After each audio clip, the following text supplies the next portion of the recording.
For more Battlefield 5, make sure to like, share, and subscribe to EK Plays. And also, comment on the video, tell us what you thought, so that we can continue our work at our best efforts. Thanks, bye. Hey everyone, EK Plays, Eric here, and today I have a Battlefield 5 gun review on the support class weapon, the VGO. The VGO is the only MMG available at support rank 1, but also requires 1700 credits to obtain. It has a magazine size of 60 and an extra ammo size of 240. Its fire rate is 830 RPM, but it has one downside. To properly use it, you must either go prone or use sandbags or another piece of cover to put the bipod on. For the specializations on the VGO, for rank 1, I recommend the quick reload time. That allows you to get your magazine off and the next one on quicker so that you can start suppressing the enemies more to cover your teammates. The recoil buffer, it's great and all, but there isn't much recoil when you're lying down on the ground because you have the bipod out, so I really recommend the quick reload on that. For rank 2, I switch over to the left side with flashless propellant. This makes sure you're hidden from the enemies when you're firing so that they can't find you and kill you.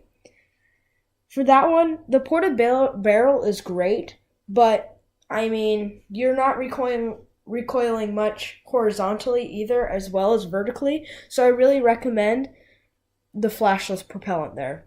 And then for rank 3, you have to go with the light bolt, but that's not that bad of a sacrifice for extended magazine. That's great, but you're overheating with extended magazine. Instead, for light bolt, you won't be overheating because you'll have that higher fire rate, so you'll be able to reload instead of overheat and take that much longer.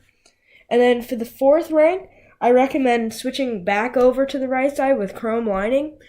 It reduces the overheat time so it makes it even better from overheating. And you don't really need incendiary bullets. I don't know why. I don't even know how you could aim at aircraft with the VGO. But if you were, I don't know how it would benefit you that much, so I would go with the chrome lining, personally. For the scope on the VGO, I recommend the 1.5 multiplier on the zoom, which is a great medium range scope compared to the others.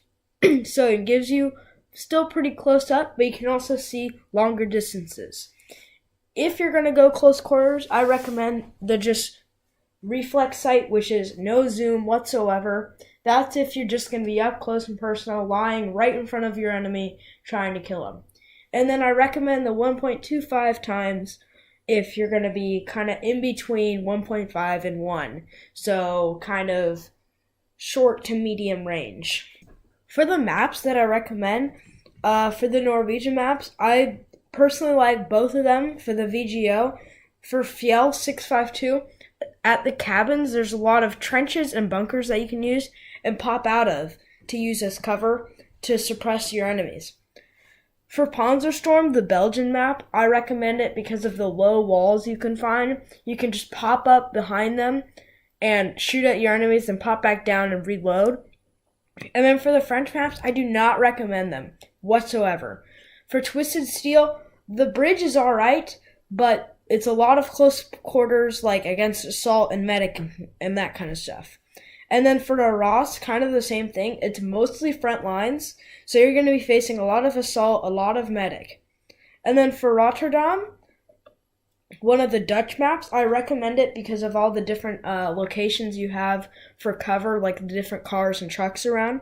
But for Devastation, it's a lot more kind of assault and medic kind of things. It's more close range, and the VGO isn't as good as that. And for Hamada, the North African maps, for both actually of the North African maps, they're okay. It kind of depends on your skill level. So for Hamada, it's more long range, but it has a lot less cover than, for example, Panzerstorm. So if you're alright, then I would suggest Hamada. And then for Aerodrome, it's more medium range, so more assault and medic, but there's a lot less cover, so you can't really pop up your bipod and sit somewhere. So that's what I think about it. You make your own decisions, but that's what I recommend for the maps.